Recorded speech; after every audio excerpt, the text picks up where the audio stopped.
Hello, my name is Teresa Hernandez. I am a student nurse practitioner for United States University. I am going to be doing my HEENT assessment on my patient.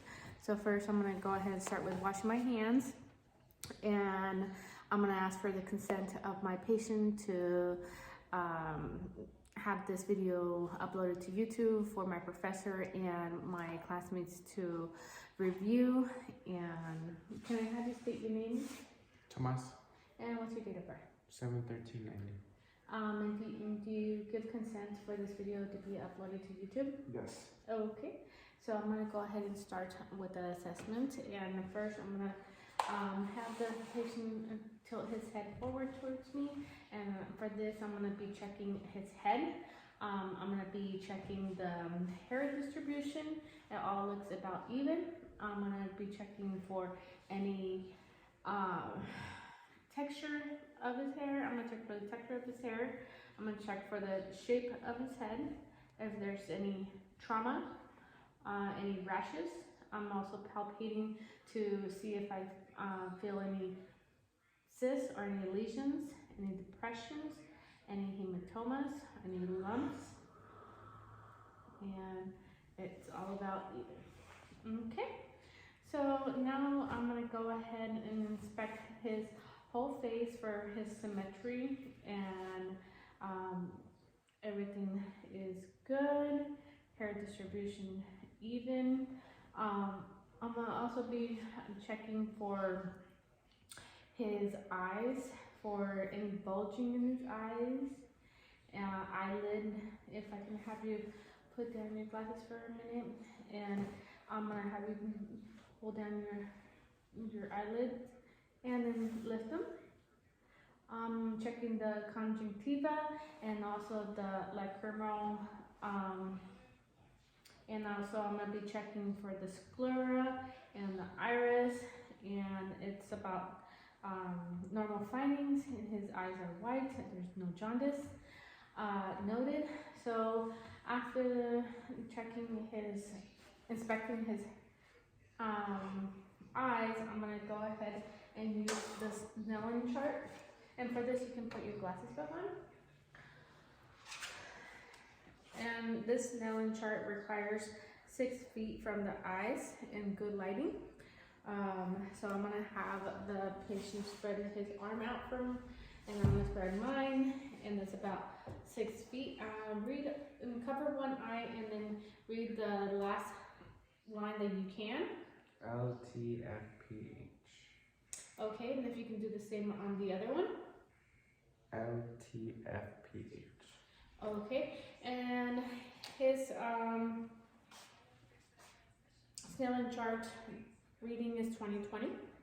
So this also, it has a little sizing of the pupil gauges. So I'm gonna go ahead and just do that sizing as well as we're here.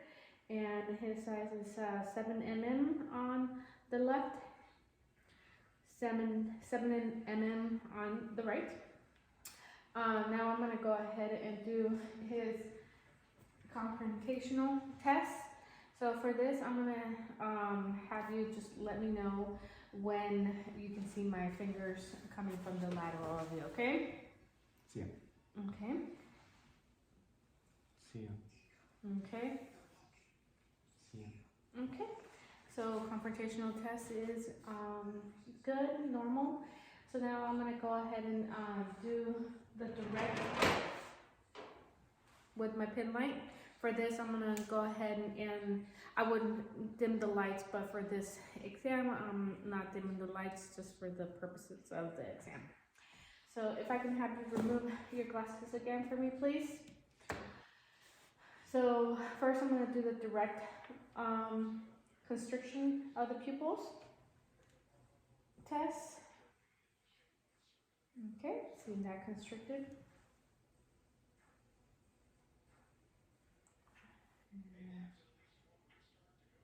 The constriction was good on that side too.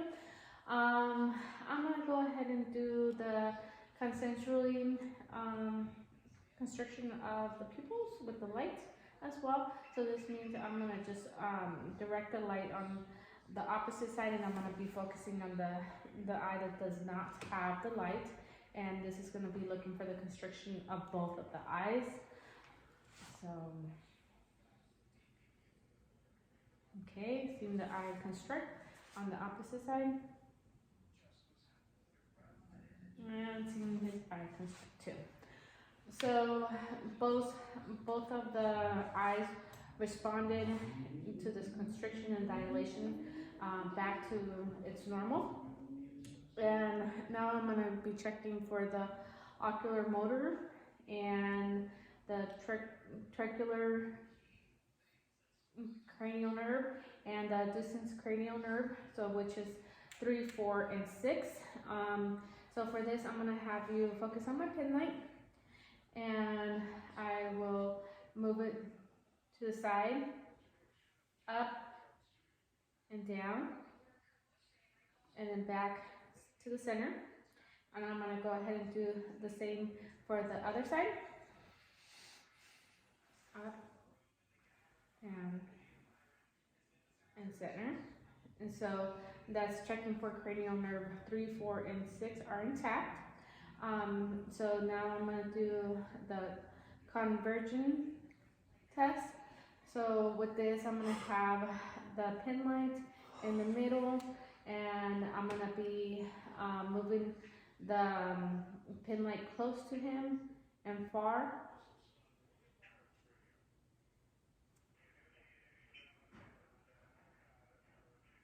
Okay, and the combination as well, I'm going to be checking for the combination as well. Focus on something behind me, and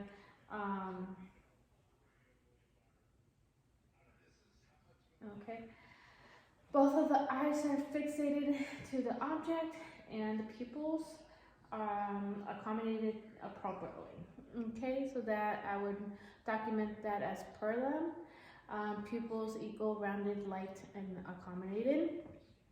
So now I'm going to go ahead and do another exam for the eyes, which is with the optometroscope, and this is going to be for, I'm going to dim the lights as well in real setting, but for this purpose of this examination, I'm going to keep the regular lights on. So for this examination, I'm going to use my right eye for his the right eye with my right hand, and my left hand for the left eye. First, I'm going to be standing about 6 inches apart, and I'm going to be looking for the red reflex. Once I have it in sight, I'm going to go ahead and move forward and look closer. Okay, I'm going to put my hand on his head and my thumb on his eyebrow, so I can have a little bit more stable. Okay, so like shedding the light, and I see the red reflex. So now I'm gonna move in, and I note the atomic disc, and I see the arterial and venous arteries. I seen the atomic cup was yellow and slightly orange. The vessels were tiny, and the arterial and venous ratio was about 2:4. No nicking. I noted the disc margin as well, sharp, and the outlines were normal. I didn't see no hemorrhages in the eye for the right eye. So then I would move to the left side and do the same thing. Okay.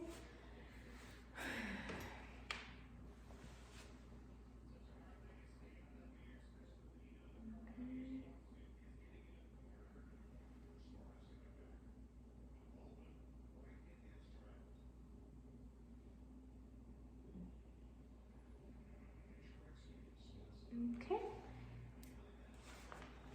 So same with the left eye. I noted on the atomic cup, the color yellow orange.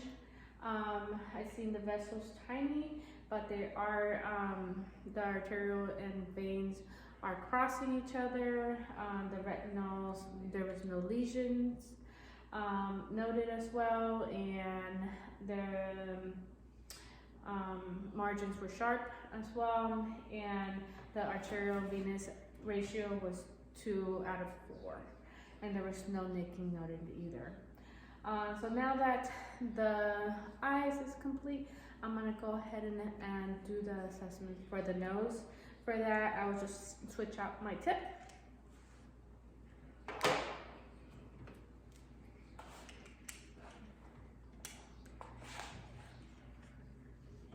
So for this exam, I'm gonna have you tilt your head back, please. I'm gonna be inspecting the anterior and inferior surfaces of the nose. For this, I'm checking the mucosa. I'm checking for any sputum, any discharge, and that one, right nasal is good, left nasal is good. I check for turbulence, and also I'm gonna also do another test, which is a smelling test. So for this test, I'm gonna have, I'm gonna also, might as well palpate the frontal sinus, maxillary sinus, and now I can go ahead and do the smelling test. So then for this, I'm gonna have you cover your eyes and then cover one nostril, and I'm gonna give you an object to smell, okay?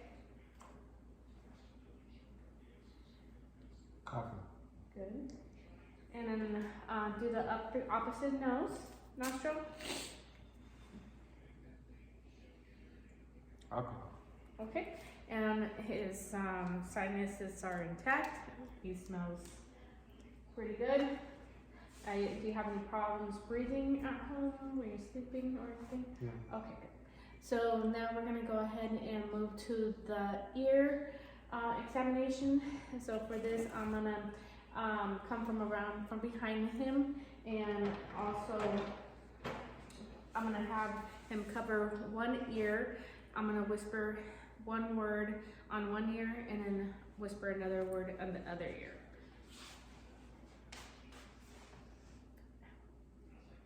Apple. Okay? Football. Okay? And he correctly verbalized both of the words that I did whisper behind him. Okay? So now that that exam is done, I'm gonna go ahead and grab my tuning fork, and I'm gonna do the Weber test first. So with this, I'm gonna go ahead and hit the tuning fork, place the Weber in the mid of his head, and I'm gonna ask him to let me know if he hears the sound on both ears, or is it just in one ear or the other.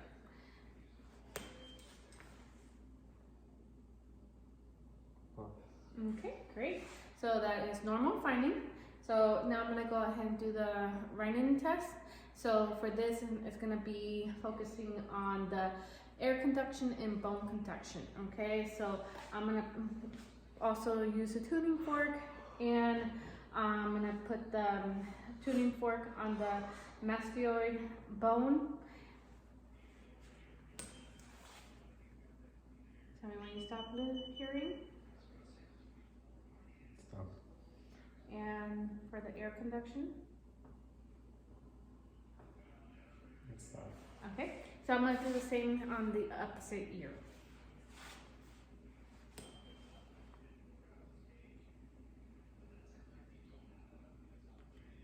It's stop. Okay, and air conduction. It's stop. Okay, perfect. So that concludes the finding that is normal as well for the Weber and Reinen's test.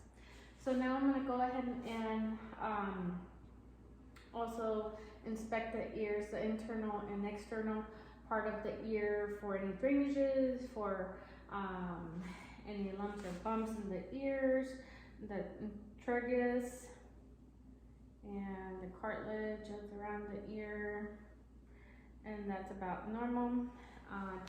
Palpated in that area, and now with the same endoscopic tool, I'm gonna check the internal part of his ear for any drainage, and I'm gonna be checking the tympanic membrane, and in the tympanic membrane I should see the cone of light on the left side of his ear. I should see the tympanic membrane to 7 o'clock.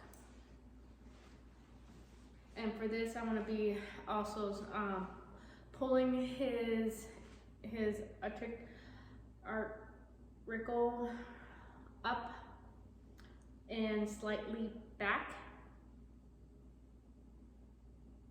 And then with my other hand, I also want to be safe and make sure I have a good grip on the stomach scope, and just for safety measures so that I don't hurt his ear. Okay. And I do see the cone of light in his ear. I'm going to be checking the right side as well, and the tympanic membrane should be at 7 o'clock. And I'm checking for the cone of light as well.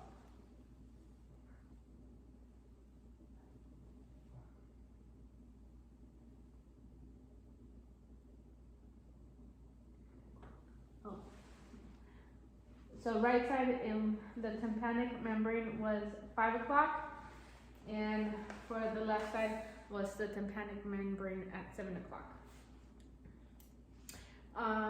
So that is pretty much the ear examination. So now I'm going to go ahead and move down to the mouth, throat inspection.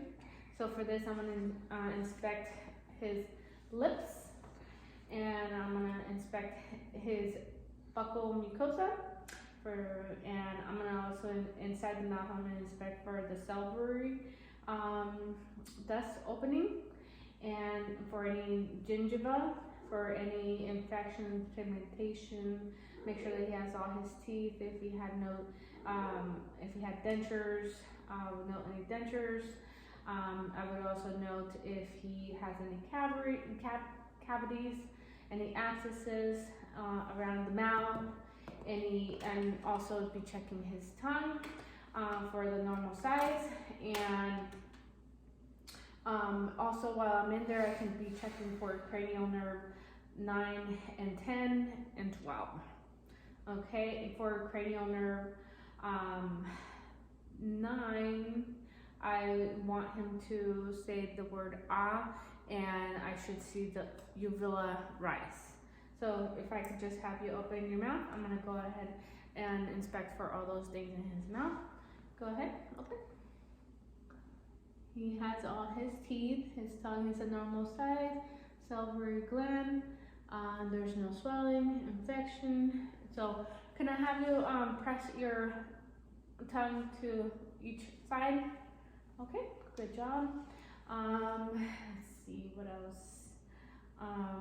For this, can I have you swallow? Okay, any problem swallowing? So now can I have you say the word ah? Okay, I see the uvula. And the tonsils to the back. Okay, good job. So that the salivary gland is intact as well. Let me see it.